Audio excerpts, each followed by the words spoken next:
Again, good morning, good evening, good afternoon. Welcome to our SWAT Talk, where we interact with esteemed alumni from across the Swarthmore spectrum.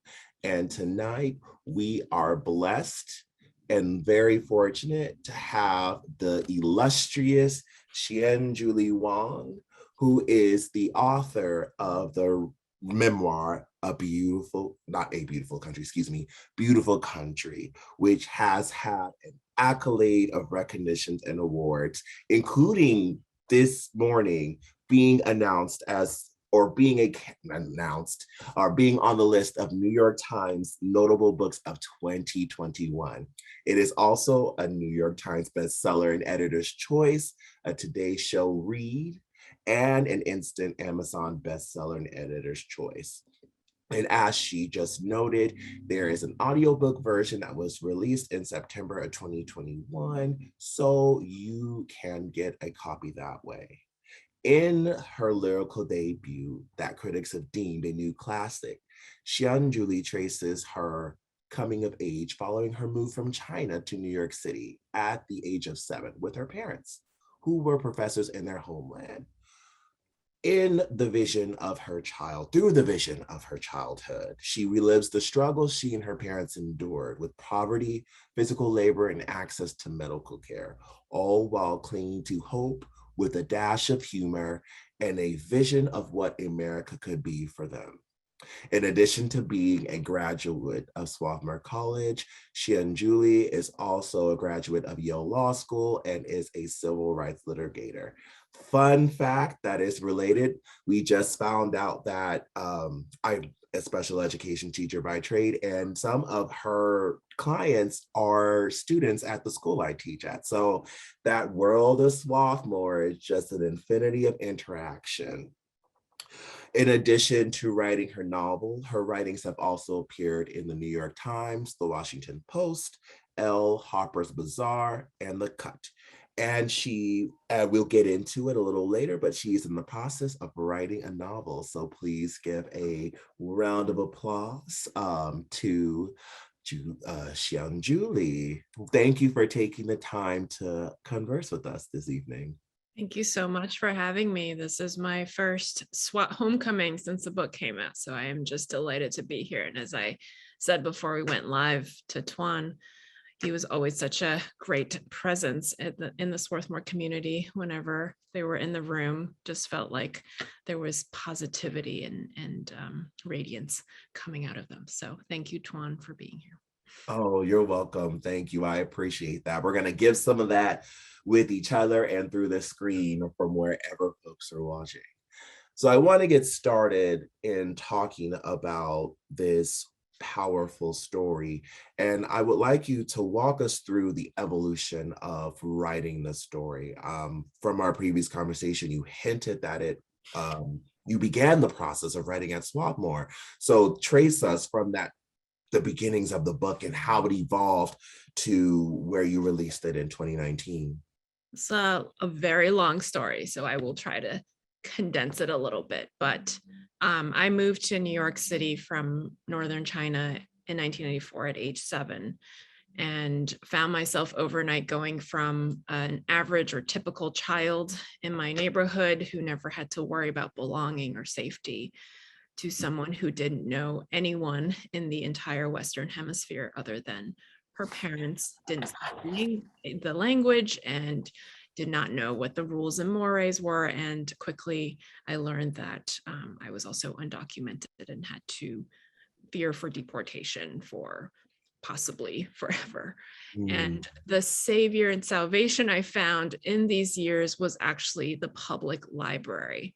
The day I discovered the public library, I realized that I was no longer without friends or family, even though my friends and family in China could not be brought back to me. I had a whole room and shelves of friends and family in books, and I started breathing and living books. But I quickly learned in that experience that there were very few books then in the 90s that reflected me, both my race and the undocumented status that felt all consuming in our lives. So sometime around when I was 8 or 9, I looked to my mother and I said, we cannot possibly be the only ones who are living like this. I look around Chinatown and I see others like us. So where are we on TV and in books? And my mother, ever wise and strong and faithful, told me that I would be the one who would bring that story to the page. So that kind of planted the seed for this project. When I got to Swarthmore, I was an English major. And in my senior year, I tried to write a novel that was in part inspired by much of my experiences during these years. Gregory Frost was my creative writing advisor. Betsy Bolton, my esteemed English professor and mentor, also was privy to some of that process. But I quickly found that at age 21, I simply had not healed enough to render the story well and truthfully on the page. In fact, I still at that point had never told anyone outside of my parents that I had once been undocumented, that this had been my reality for the formative years of my childhood.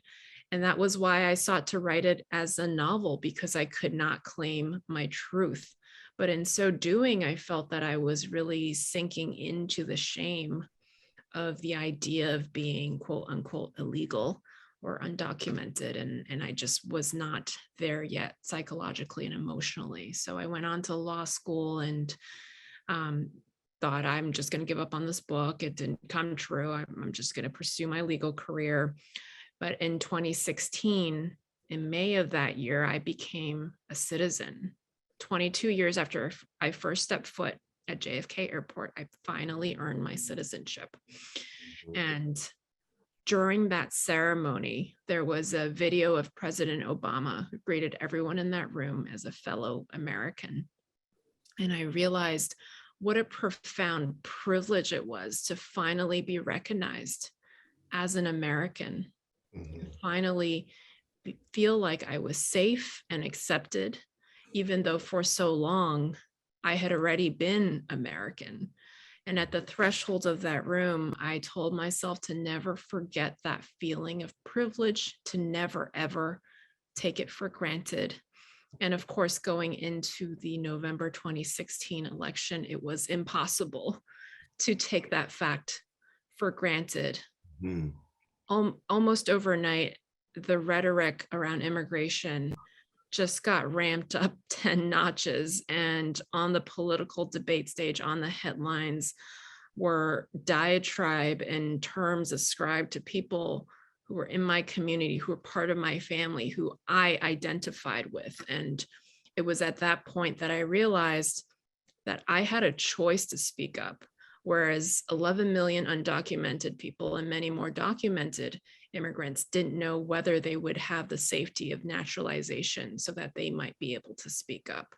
So it was then that I decided to return to that project that I had abandoned at Swarthmore and take a stab at telling it as truthfully, as honestly, as rawly as possible. And from there was a lot of crying, a lot of therapy, a lot of unearthing, but that was how this book came into life. That seems very telling. A lot in just the memoir experience. You start off with one image of how it's going to be, and then when you allow yourself that grace and time, it evolves into something beautiful. And it sounds like that is the experience that you had in writing this book. Now, thinking about some of the major points that you mentioned, right? You talked about not seeing images of yourself in 90s television, and frankly it's still a work in progress today. And combine, being Asian and an undocumented person at the time, and the images that we see of undocumented people don't always include the full spectrum of folks and the members of various communities. How do you see your story in Beautiful Country fitting into the larger conversation about the intersection of being Asian and undocumented? So much of being Asian American is tied to invisibility. Many facets of our experience and experiences over the history of this country have been erased. The contributions of the Japanese Americans during World War II, the internment of not just Japanese Americans, but also Chinese Americans during that time, the early lynchings of Chinese immigrants. None of this, it feels like, is almost ever acknowledged. And being an undocumented immigrant, being a big part of that population is not really in the American consciousness. After Mexican Americans, Chinese immigrants are the top percentage of the undocumented population in the United States, and yet our voices are not heard, our interests are not sought out for. So I really felt compelled to bring to the page a nuanced and true to life rendering of what it's like to be not just a new Chinese immigrant, not just new to being the idea of American, but also grappling with racism and misogyny and the particular brand of racialized misogyny against Asian American women, while under the power of the immigration system, where you don't really have the resources or tools to navigate yourself into safety and acceptance.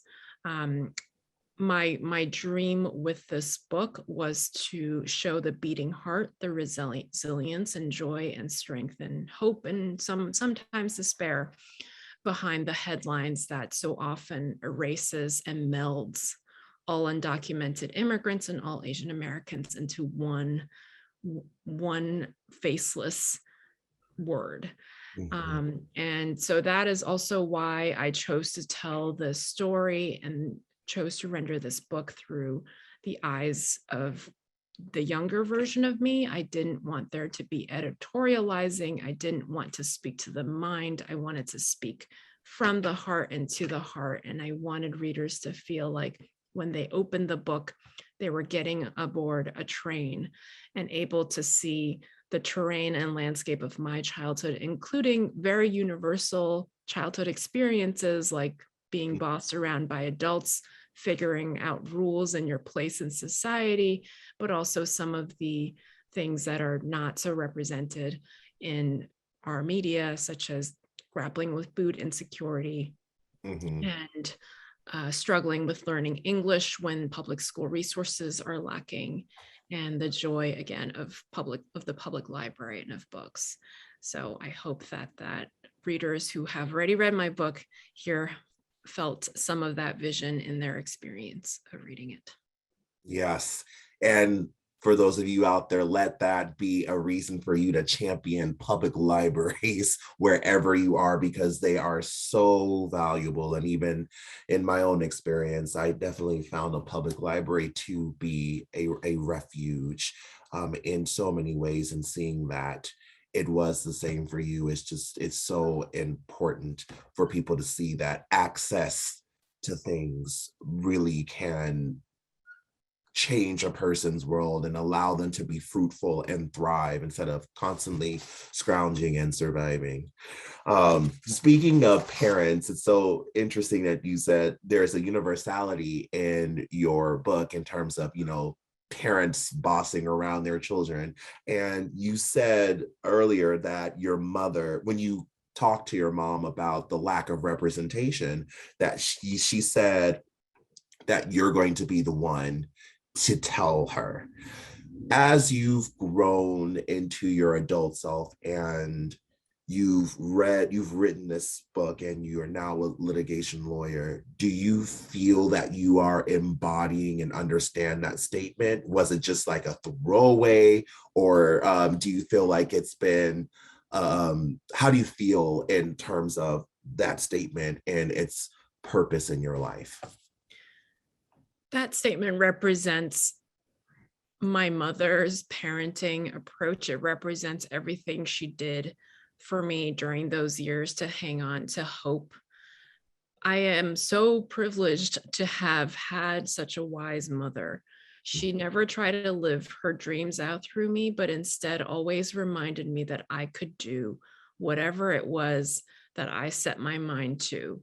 And while it was unclear to her whether she and my father would be able to make it out of poverty, out of being undocumented, she never left a doubt in my mind that for me, at least, it was temporary, that I had agency to carve out my own life and carve out my own role in Mhm. this world. And that message gave me a profound sense of um, hope and also responsibility. I understood that with that agency, I could choose to do anything I wanted, and I never doubted her, which maybe that was questionable. But when you're a child, again, I think all of us can remember when our parents were godlike and we just believed everything they said. And so, with those statements, with her reminding me not just once, but on a daily basis that I would make it out, I had hope and I had a future and I worked towards that. And to this day, I don't think that there is ever going to be anything, any point in my life where I say I've done enough to live up to that. Everything I do is anchored to that idea, that sacrifice of the immigrant parent, that vision of the immigrant parent who says, my life might not be great, but my children will be able to carve out their own future and be able to make and create a community and a society that is better for everyone else like us. I know that that's not just my parents. It's a lot of parents out there, maybe even, including non-immigrant parents who have had their own share of hardship and adversity. And so I see myself very much rooted in community, rooted in the Asian American community, the immigrant community, the people of color community. And I now, having made it to a place in life where I have profound privilege that I never let myself forget, Mhm. spend every minute thinking about how I can live up to that privilege and how I can make it easier for everyone else in the communities that I am plugged into. Mm, mm. Community is such a big concept and an important word, and an important philosophy in general in guiding inside a pandemic, outside of pandemic in general. In your book, you start out writing from your 7-year-old self. Pinyin is the language you begin the book with, and then it evolves into English as you are coming of age and you begin to understand the world around you. Now, keeping in mind that community, how do you find your communities through all these stages? And have you found your definition of what community is and means to you? Have you found that to evolve as you've gone through these various stages in your life? I wanted Pinyin to honor, so I use Pinyin in the beginning of the book, particularly with terms that are important for children at my age, like dar and adult was a important distinction between children like me and bigger people. Um, and I use Pinyin Chinese alongside English in the early parts of books in equal parts, in that I don't italicize it because I wanted to represent how in the immigrant's mind and the immigrant community, Chinese and English are of equal import and equal representation.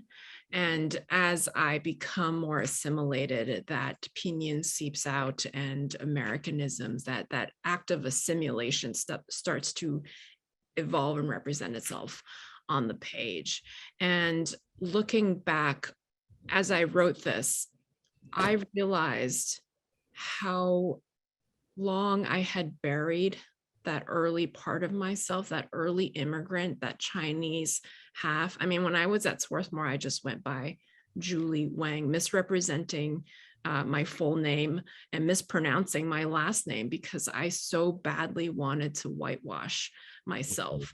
And so for so much of my early adulthood, I fully rejected community, in part because the secret that I had to guard about my past built a wall that intimacy could not break through. If nobody could know the truth of my childhood, whether I was that poor, why I was that poor, then I could not really connect with anyone heart to heart or feel rooted in the immigrant community, because I could not own my full truth. And I just wanted to be safe. And so long as I was in that survival mode, I felt this need to efface myself and thus not embed myself in the communities of Asian American culture and immigrant culture. But as I have learned to find my truth, understand my truth, and embrace it, that act of being able to connect with others, whether it's on the basis of being immigrants or writers or lawyers or memoirists, that has opened up kind of the font of my ability to connect and find community everywhere. And I think anyone who's immigrated knows that the inclination is to go it alone, is to not rely on anyone else, to not trust anyone, because you don't necessarily know who is safe to trust. And for so long, those rules guided my life. And the minute that I started to speak my truth, say, yes, I too was undocumented, I too was ashamed, I believed that my being was illegal, and that shaped who I was in the early years of my life, I found so much power in that. And I found that when we speak our own truths, we give others permission to speak theirs, and therein lies community and coalition building. So yeah, it's still evolving to this day. Some days I wake up and I still have to remind myself that I'm not in survival mode, that I can trust people, that I can be open. But it's just been kind of a fruit of being open and writing about this. And I'm looking forward to all the communities out there that I can connect with. Mm-hmm. I think it's so important that you mentioned the work that this takes, and that it is ongoing. You have to remind yourself every single day. And I think that especially in the climate, I hate to use those terms, but the cultural climate, the political landscape we're in, a lot of people think once you've reached a certain plateau that you're just done. And that's not. I mean, look at your success. You are an award-winning novelist and a profound lawyer, and here you are still waking up every day having to remind yourself that you are still on this journey. Now, speaking into your writing process in general, a lot of times with folks I've spoken with who've written memoirs, they have unearthed some truths about themselves or learned things they never even imagined or understood they knew. And you talked about how you were coming to terms of what it meant to be undocumented and how that had weighed on you. In writing this book, what lessons did you learn about yourself? And did you capture those lessons in the story, or are they going to appear in your new novel? I learned so much, not just about me, but about my parents, about family, about our country, about how immigration systems work.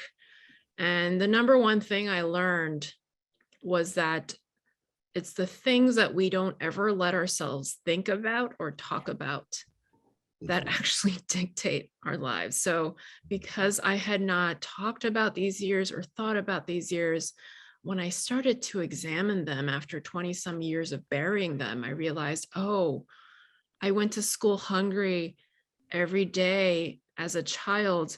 That is why when I go into a supermarket in my 30s, I have this inclination to just buy every piece of food in sight. I understand that now. And there were so many layers of that, of taking brick apart from brick and understanding how they were still very much controlling my life. And this idea of shame. I came into this country and was immediately confronted with caricatures of my race. I had never known race before. I'd only been around people of my kind. And immediately, whenever we were on the street in Brooklyn and Manhattan, people would be shouting slurs at me. I mean, the racial slur for Chinese was among the first English words I learned, because it was just everywhere. And people will pull their eyes and into slants. And I would see that depicted in The Simpsons and on TV. And then, of course, layered on top of that was this idea that we weren't allowed here. And so I had to turn and run every time I saw anybody in uniform because I couldn't tell a cop apart from a janitor. I just didn't have the American understanding of that. And I just never let myself look at how deeply embedded that shame had become in me, even as an adult. Like I mentioned, not going by, so I was born as Wang Qian being my first name. And immediately in my first opportunity, I just kind of erased that part of myself because I had associated Qian with shame and being bad and being illegal and being unacceptable to Chinese, too much of a new immigrant. And looking back through this little girl's eyes and feeling for the first time the range of emotions that she didn't feel safe to feel, I started to see, oh, what is so wrong with this little girl? Yes, there were times that she had to lie. And yes, there were times that she felt wholly inadequate to take care of her parents and she felt like a failure. But that was not so much an inherent flaw with who I was at the time, so much as the society around me. And in talking to my parents, when I finally found the courage to tell them that this book was coming out, which took me many months to tell them after I got the book deal, their immediate reaction and my mother's immediate reaction was, so you want the whole world to know what an awful mother I was. And in talking with both of them over the course of that night, it came out that all three of us secretly and individually blamed ourselves, respectively, for those years. We each carried the guilt and shame of society on our own. And I felt inadequate to protect them. They felt they had failed me. And being able to go back in those years and not just see my parents as I saw them as a child, but also as an adult looking back at someone who was around my age. They were in their early 30s when they came here, and seeing the mountains of barriers that they were faced upon. It gave me a sense of healing, a sense of empathy towards them, and understanding of the fact that they truly did the best they could. And they were not perfect. They made a ton of mistakes. But going back there and honoring what they were dealing with, what I individually was dealing with for the first time, gave me that sense that maybe we could start to heal those long festering wounds and close that chapter and move on and build a new future that's untethered to the secrets that we never let ourselves think about. And I think that is very common, very universal to all families, that everyone privately blames themselves for things that happen to the family. And there is this inability, I think, to have the perspective to step back and understand that everyone in that unit sometimes might just be doing the absolute best that they could. And so, yeah, the act of writing this, processing this book, and then writing it and editing it gave me that understanding. And it also allowed me to see that there were moments of joy and laughter and humor. My father played disgusting pranks on me. He wrote songs just to make me laugh. Things that when you look back on traumatic periods, as we all have those periods, we tend to assume that they were all gloom and doom. And that was not the three-dimensional life that we were living, that my parents really did try to hold on to their sense of humor and their ability to fracture and joy into our family. And it goes back to a comment you made at the very beginning about viewing your parents as these sort of superheroes, and then in the process you began to humanize them. They always say, in the entertainment industry are always like, never meet your idols because your opinions will be destroyed. But then you have beautiful, you don't meet them, and you miss out on beautiful moments like this where you find out more about their stories. And we know that our families can be very guarded, and like you said, that's very universal on so many fronts. You get a grandparent or a great uncle to sit down and talk about some things, and it just can be so profound and healing in that regards. Can you Absolutely. give us, yes, can I you was give gonna, us, yeah, sorry, I was gonna say, I think every child, everyone who's been an immigrant, especially an immigrant early in life, and even those who haven't, but maybe had a parent who is sick, knows that turning point when all of a sudden you feel responsible for your parent and the roles have reversed because you have to translate for them, or you have to take care of them or get medical care for them and make sure they're able to get healthy or get food. And once that role reversal happens, it's nearly impossible to switch it back. And it so seeps into how we grow up, how we understand ourselves in the world, how we even continue to relate to our parents as adults. And that was one major reversal that I happened upon in processing what had happened and then putting it down on the page. And it explained so much of my adult relationships that were not with my parents, with friends and my husband and everyone around me. And so I think that it can be incredibly liberating to go back and understand the blueprints that we received so early in life and how we can't help but replicate them until we confront them. And that is actually why my book opens not with my earliest memories, but my father's, because I started to understand how his growing up in the Cultural Revolution as part of a dissident family mhm. kind of propelled our family unit into this dynamic which shaped the ways in which I grew up. Oh, that's fascinating. And it also it harkens the how you have to sort of grow up a lot faster than you would want to. And given the conventional American ideal childhood, you stay at childhood forever. Depending on the community that you come from, you're not always granted that process at all, which, you know, who knows what that can do. And luckily for a lot of us, including you, it has turned out to be something that is empowering. It takes time to get there because definitely trauma is very real, but it turns to be empowering.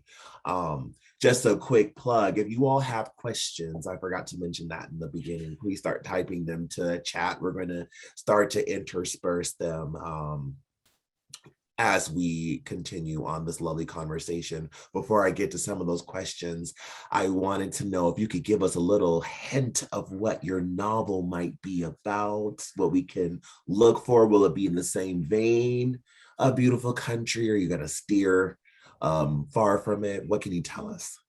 So I love novels. I mostly only read fiction. So it's highly ironic that my first book was nonfiction. And I thought it was about time that I tried my hand at it.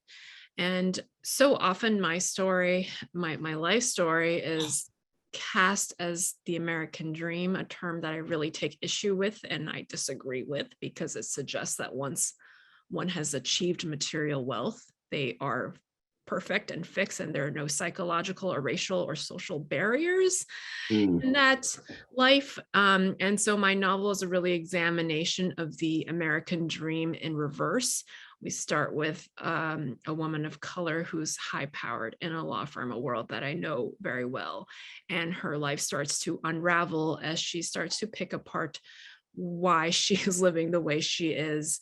And it's really, she's brought to that realization and inquisition through things that are happening at her firm around both ethics and how cases are managed and run, but also diversity and inclusion. So I really wanted to look at the legal world, the elite legal world, from the woman of color lens, because I feel like we're surrounded by a lot of legal dramas, but so often they are told from the white male lens. And it is a very different experience and a very different sphere for mhm. those of us who do not identify as a cis straight white man. So I'm excited for that. I just kind of like, oh, kind of, I was having visions of like sort of a, and no, it's grounded in real life, but sort of like it's, science fiction-y sort of get out sort of mentality where you're within this world and you have to adopt the mannerisms of those in charge in order to survive it. So it's like a disembodied experience, which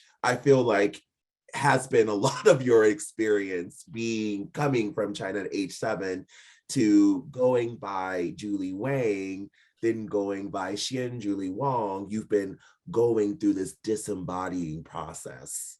that's so wise and apt. Yeah, that's a great way of putting it. And it's really fun too with this project because there were a lot of tears and crying and agony with the first book. And this one, I was just like, let's create the perfect life, the perfect career from the standard American, commercial lens, and then let's tear it apart. And so, and this poor woman has to find out who she really is. And the biggest thing that I learned in going from memoir writing to novel writing is that I thought that I could create characters and control them and have absolute control of the plot.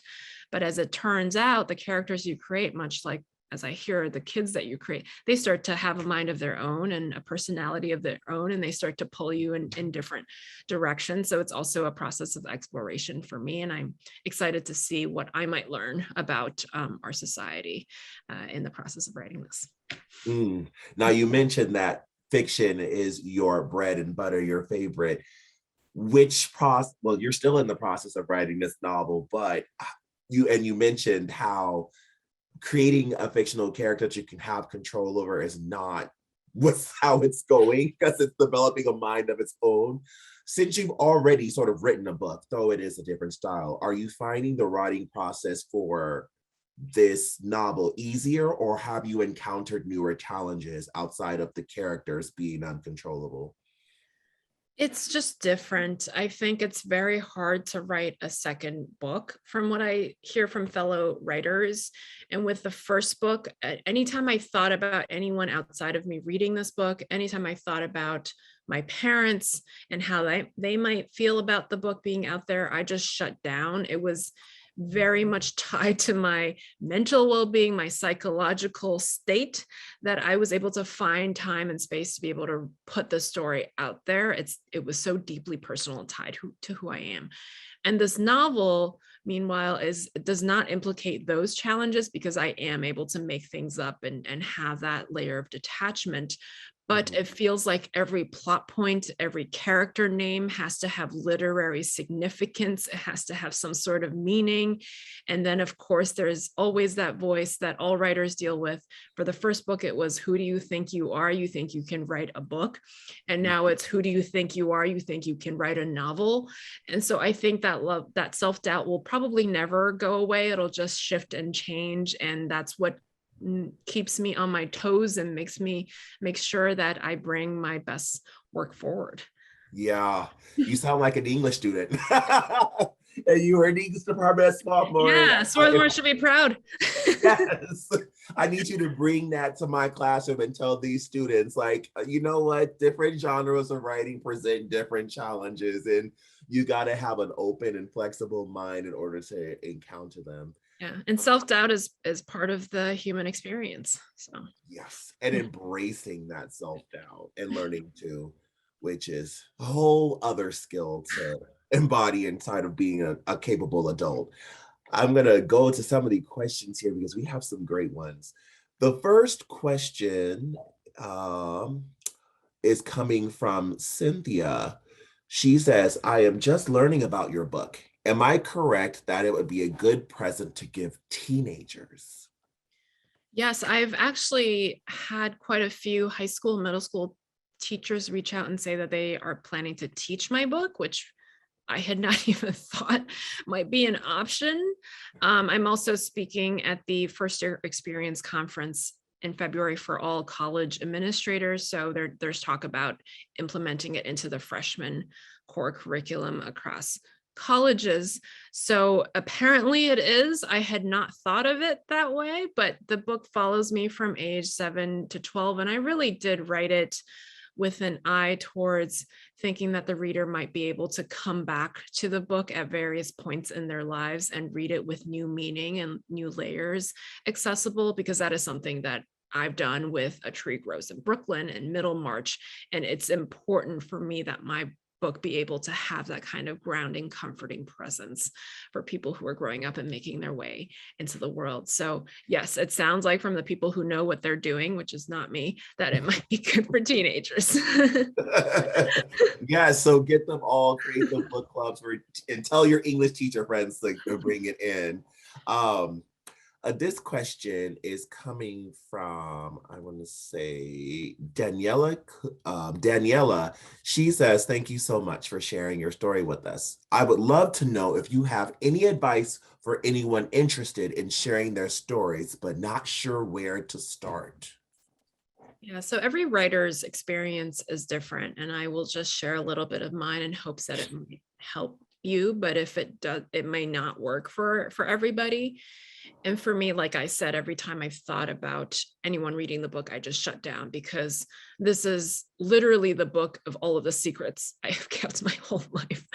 So the idea that it would be out for public consumption was almost a non-starter for me. What helped me was my incredible self-doubt, which told me I was never going to finish this book anyway, so it didn't matter. I was just writing it for myself, for my future children and grandchildren, so that they might one day know where they came from. And a mentor of mine who's a judge actually told me this. She said, how thrilled would you be to have a book like this from your grandmother? It would give you so much understanding of where you came from and how your family came to be here. And so that was the anchoring message for me whenever I felt terrified. It was that this is never going to see the light of day. I'm never going to finish this book. I'm just making notes for myself. And I wrote this book on my subway commute on my phone to my law firm. And I think that was really required because I had no time in the day, but it really did help me and liberate me, because it felt like I was just texting a friend and writing a diary instead of actually writing for, capital writing, capital W writing, capital B book, writing book. And so it felt much more casual. The other way that I kind of tricked myself was that one of my notes documents is just a list of memories that I thought were important to anchor the readers. And every morning when I got on the subway train, I would look at the list and find one that was most accessible to me. And often at the beginning of the project, it was a positive memory. That my first time eating pizza and not knowing what cheese was a very easy entryway for me into that world. I did not write chronologically because I just could not start. The start of my book is leaving China, which was very traumatic and stressful for me. And I just couldn't get there. So I actually wrote the beginning of my book last. The other piece of advice I would have is just to have a lot of grace and love for yourself. I truly never thought I would finish this book. And in fact, I took a year and a half off in the middle of writing it because I said, I can't do this. This is too painful. It's too stressful and it's too scary to be embarking on this project. I can't even let myself get near finishing it. And I went back and forth on that front repeatedly throughout the publishing process. Even when I was editing it with an editor and a publishing house, I was like, I'm not going to do this. I can always back out. Even up to the day before the book came out, I was kind of lying to myself and telling myself that, but also recognizing that, yes, of course, this is scary. This is so intimate and personal. And and it's very politicized. So I didn't know how people would respond. And so having that kind of grace, knowing that your story lives within you, you will tell it when you are ready. And maybe that's not this year. It wasn't me at Swarthmore, that was for sure. And maybe sometimes you just need to let go of it and go pursue something else. But know that while you are doing that, you are not wasting time. You are processing, you are marinating, you are growing, you are understanding. And the story will simply flow out when it is ready. The lawyer thing doesn't work out. You can always be an educator, professor, because that is literally everything that people who are writing need to understand. And just also living life. I think it's so important that you've mentioned grace so much here in this process for you has been about giving yourself grace. And that is something that in our American consumerist culture, there literally is no time for. So we have to fight to make grace. And I'm so glad that this book for you, the writing of this book in this process, you have given yourself grace. So definitely, if you're interested in my memoirs, take all of those bullet points. I hope you all took notes. Like I said, bring the notepad out. The next question.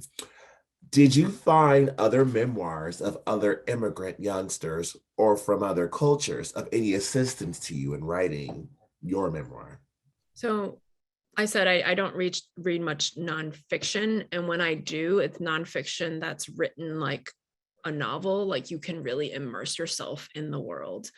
And my North Stars for that were I Know Why the Cage Bird Sings. Mm. Maya Angelou also tells from her childhood lens, and the voice also shifts as she gets older. And Frank McCourt's Angela's Ashes, which builds in that humor against the dark landscape. Those were nonfiction books that I truly lost myself in. And I had hoped that maybe my readers might feel a little bit of that influence and that immersion when reading my book. Mm. Excellent. Speaking of that, books you mentioned, I Know Why the Cage Bird Sings and Angela's Ashes, which are favorite books of teachers to teach. What books are inspiring you now and have inspired you as a writer outside of those texts? Last year was very difficult for the AAPI community. I mean, it was very difficult for everybody, but there were some additional textures that the AAPI community had to deal with. And I felt very fortunate to have had access to Kathy Park Hong's Minor Feelings during that time. I had for so long told myself that Asian Americans didn't experience any racism. There was nothing particularly systemic about the barriers that I seemed to find over and over again, that I was taking things too personally. I was too sensitive. I had internalized so much of the gaslighting that is around in American society and media. And I think it took things getting really, really bad. I mean, I had threats and slurs thrown at me pretty much every time I left the house during the pandemic. I didn't go in the subway for 20 months. The subway is my home. I grew up on the subway, and not being able to get in there felt like I was not in New York anymore. And then, of course, with the Atlanta shooting, I felt like members of my family had died.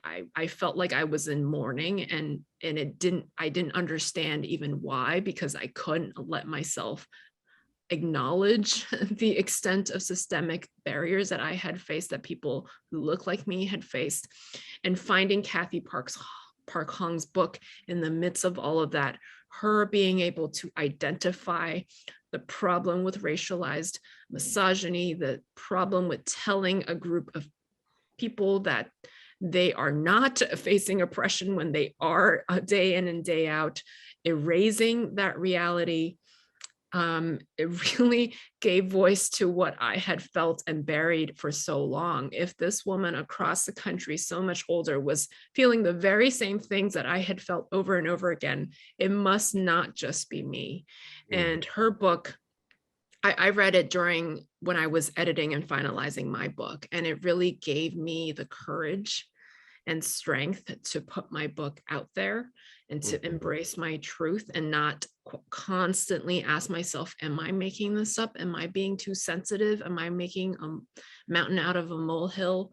And yeah, and I think her book has been really at the helm of a growth of passionate AAPI voices who are pushing progress forward. And so I am very hopeful that we are at a turning point in our country in terms of Asian American representation. Absolutely. I'm reminded, I don't know if you got a chance to see this, but I believe it was Johns Hopkins put out some interesting admissions statistics where they actively separated Asian American Pacific Islanders from people of color in their statistics. and sort of lump them in with white folks, which we all know is a traditional tactic to divide the communities. And it's so interesting that you said you didn't conceptualize your identity first when you came here from China to the United States as an Asian person, because what is that, coming from another country to this country? Then on top of that, what we're faced with in the media and sort of the erasure of Asian American, Pacific Islander folks as the model minority, yet the perpetual foreigner, leaves a whole lot of gray room for them to be used as tools and be disposable in a lot. But it was very troubling to see that even with the rise of conversations with representation and lots more people in the Asian American, Pacific Islander community feeling empowered to speak their voices, there are still major universities actively trying to say, no, you guys are fine, you're with us. Yeah. I That think the idea of being proud to be Asian American is still very foreign to people of our generation. I was talking to a friend over a weekend. She's like, yeah, my son's proud to be Korean American. I'm like, what is that? That's just brand new. But the fact that younger generations do feel that pride is promising to me. And the understanding that the model minority myth and that how Asians are often used as a wedge and used to that divide between Black culture and Asian culture is so often serving white supremacy, is something that seems inherently understandable to younger generations, is such that people my age, at least for me, it took me a while to really see the many ways and facets in which that is truly at work. And so I am just so excited for the future generation to continue building coalitions and doing anti-racist work. Yeah, I mean, they honestly got it off the back of us, and we had a, being in that housing bubble, and also just 2000 United States was just a weird time coming off of the 90s where they began these conversations of multiculturalism and what does representation look like, to then go back to the 2000s and sort of regressive. It's like, we're all doing work that we started and then having to redo it because we had a decade sort of reset. And just the early, like during our own conversation before this, just talking about early 20s, just being a mess. You're just trying to figure out how to, do things that are associated with adulthood. On top of that, let me unpack this trauma. Why can't I eat pizza? Or like every time I hear a song, why am I in tears or in a rage? What? I have to do that work too? Yeah. It's just way too much at times. We have another great question here. Oh, this is a fundamental question. How does a lawyer find time to write to write?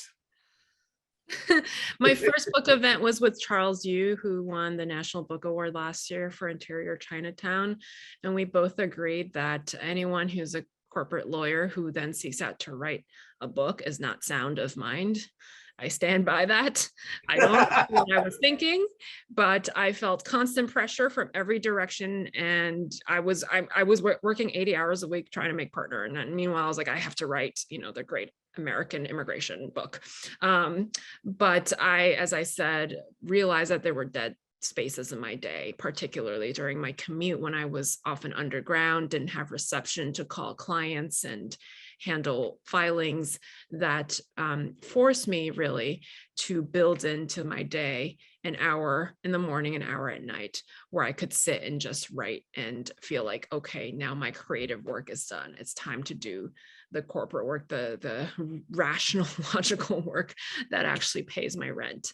But I have to say that I'm also very proud that this book has gotten me to a place, an understanding, where I realized that corporate law was not why I became a lawyer.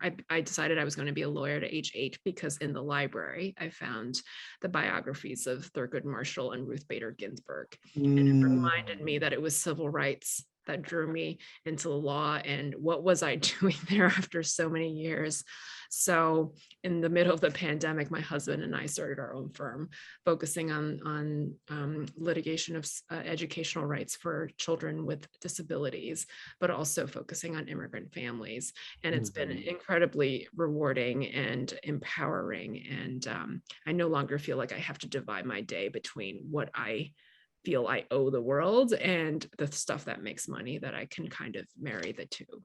Yes, that is always a dream. And that's also such a unique population, intersectional population to work with, because we don't really talk about disabilities or the disability community a lot. And then to marry that being undocumented and the complications that can present when students need services and the information they had to present, just, just I can only imagine what your days are like at times. Well, the intersection really came to me when I was reflecting on how early in my years in America, I was put in a special needs classroom because I didn't speak English and they didn't know what to do with me. The school didn't have any ESL funding. So I was just placed in that other room.